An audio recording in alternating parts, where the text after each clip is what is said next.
Hey, the king is back. And it's been a day since Calendar versus Barajo Fight Night Vegas 96 wrapped up. And today I thought I would give my opinions and my thoughts on who I think the more interesting fighters on the card should fight next. Okay, so I'm not gonna go over, I can't think of an example, but the people I'm gonna talk about are people I got interesting on the card. Okay, I'm not talking about every single person on the card. Okay, I'm being real. First up, we got Wang Kong versus Ariana Lipsky. Okay, this is the fight I want to make. Wang Kong, yeah, 1 minute knockout in the flyweight women's division. Second fastest knockout ever. It was beautiful. She looked great, even though we only saw her for about a minute. Bro, I'm saying get her straight in the rankings, man. Give her an opportunity straight away. Ariana Lipsky is coming off a loss, so she has to fight down. You know, she's alright, I guess. I mean, she's pretty fit, but I, I'll be honest, man. This is a bit of a layup. Like, I'm not gonna lie, but we gotta get Wang Kong up there in the rankings, get her in the top 15 straight away. We're bouncing her up there quick because she actually looks fucking talented and good. Okay, next up we got Zachary Reese, right? Won his fight, absolutely dominated Medina, whatever his name is, right? Beat the fuck out of him.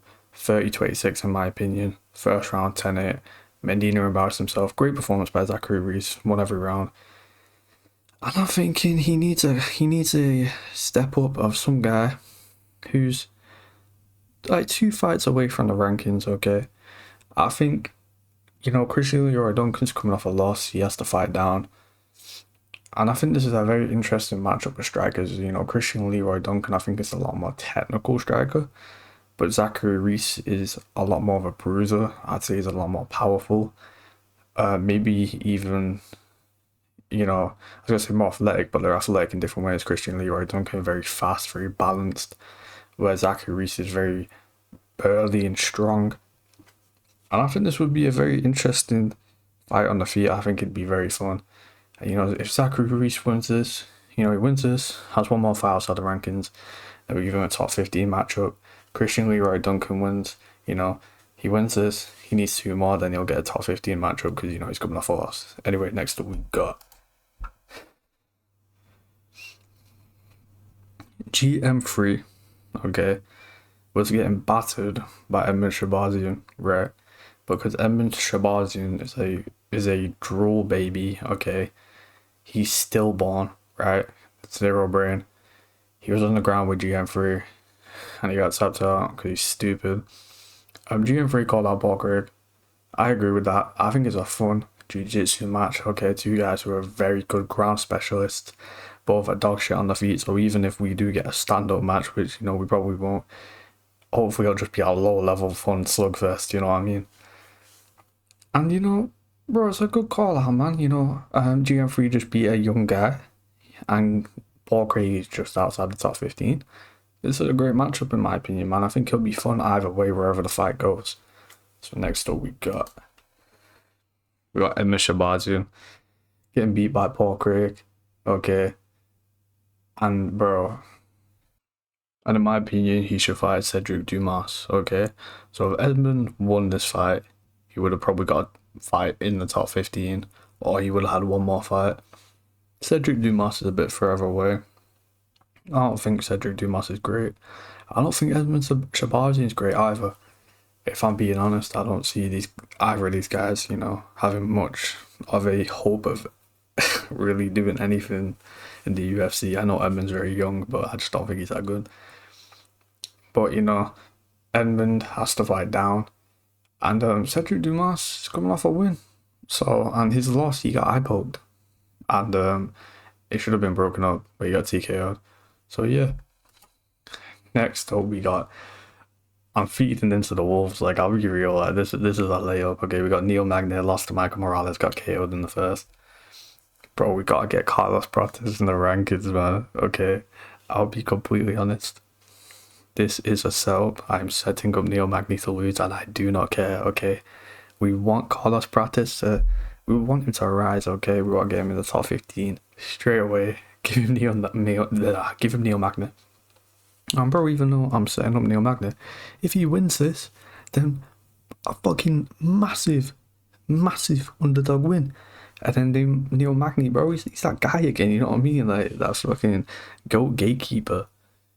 But yeah, I'll be honest, I'm setting him up so Carlos Prates can beat the fuck out of him. But yeah, next up we got Michael Morales. And so many people booked at welterweight. I think he should fight the loser of Gilbert Burns and Sean Brady. I'm not really too sure who's going to win that fight. I've not put much thought into it, if I'm honest. Obviously, it's coming up 2 weeks' time. And I thought, bro, Michael Morales, in my opinion, is really good. And just with everyone else being booked, I think it's good for him because the loser of this fight will be like number 8, probably. And then Michael Morales can fight him and get straight in the top 10. Okay? So yeah, next up we got... What the fuck, bro? What's this guy called, bro? What's his name? Oh shit. Myron Santos, that's his name. Okay, so KO'd the guy who was fighting, right? Knocked him out cold. Beautiful. And I'm thinking, man, tough winner, 24 years of age, just got an absolutely insane KO. Knocked the guy out unconscious, cold, right? And I'm thinking, man, who is someone who's not too great and has a name? Bro, Alexander Hernandez, okay? Now, he has a name mostly because he just got beat up by Donald Cerrone. But, like, bro, I think this is a great fight. We're giving a young guy, a guy who's, I mean, he doesn't really have a place in the UFC. He's clearly not going to go anywhere. But he has some sort of relevance. Like, bro, if you're looking at a card, you know who Alexander Hernandez is. You know what I mean? I think this is a perfect fight to make. I think Santos would win it. But, you know, and, like, Alexander Hernandez obviously ain't great. But, like, he's had some close fights. He had a close fight with Damon Jackson, close fight with Jim Miller. If Santos can beat him, he's at least decent. Okay, he's at least just outside the top 15 stable. Or, like, in the top 20 type of range, you know what I mean? Anyway, next up we got Ryan Loader. Okay, I'm pissed off that he won. But, bro, his wrestling looks really good. His wrestling does, like, look really good. And I'll say give him cool Cody Brundage, man. Because fuck Cody Brundage, okay? Bitched out of his last fight. And, you know, I'm hoping that Ryan Loader would beat the fuck out of him. But, you know, people know who Cody Brundage is. He's kind of in that top 20-25 range. But Ryan Loader's, like, pretty old. You know what I mean? He's 33, 34. You know, we got to get him up there somewhat quick. And fuck Cody Brundage. So on to the next one. Tabitha Ricci, I think she should fight Marina Rodriguez. So this is another thing of just everyone being booked. You know, Tabitha Ricci probably gonna go to that number 9 spot. Maria Rodriguez isn't booked right now. And thinking obviously Tabitha Ricci has to move up, so we're giving her a fight up. We're not giving her a fight down, she just won. And this is pretty much the only fight she can get without getting like a top 3 fight, which she doesn't deserve. So this is just kind of a situation, it's like whoever's free, you know what I mean? Also, Marina Rodriguez is coming off a loss, so she has to fight down, you know what I'm saying? Next up, we got Jared Cannonier. And in my opinion, he should fight the winner of Michelle Pereira and Anthony Hernandez. I think Michelle Pereira is going to win. But either way, Cannonier should fight the winner. Obviously, he has to fight down. He's lost 2 in a row. He has to fight a guy outside the top 10, even though he just did that. But he has to fight a guy outside the top 10. And whoever wins this fight is very deserving of getting, let's say Cannonier's ranked about like 8 or 9, right? They're deserving of a top 10 fight. And Michelle Pereira would be on a 9-fight win streak if he wins this. Anthony Hernandez, I'm not 100% sure, but he's on a win streak. The last loss I remember him having is Kevin Holland in 2020. And it's just deserving, man. Jared Cannonier has to fight down, okay? I know he's very old, okay? But he has to fight down, he has to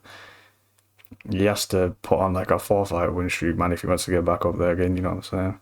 But yeah, that's a fight that should be made. Then we got Caio Borralho. So, I saw people saying he should fight Izzy. I disagree. I think he should fight the winner of Imavov versus Brendan Allen, you know? No matter who wins out of Imavov and Brendan Allen, I don't think either of them have 100% proved that they are, you know, next for the title. And neither's Caio Barajo, and I think this just suits. I think they'd both be very interesting matchups. I think Amadov is going to beat Brendan Allen. I don't think Brendan Allen's that good, and I think Caio beats both of them. And I just think every single person in this triangle needs one more win to prove, but probably two more. But Caio can get off with it. They need like two more wins to guarantee their title shot. So I think Caio should fight the winner of this fight, and whoever wins that is guaranteed the title shot. Anyway, that's it. I'm done. I'm out. See ya.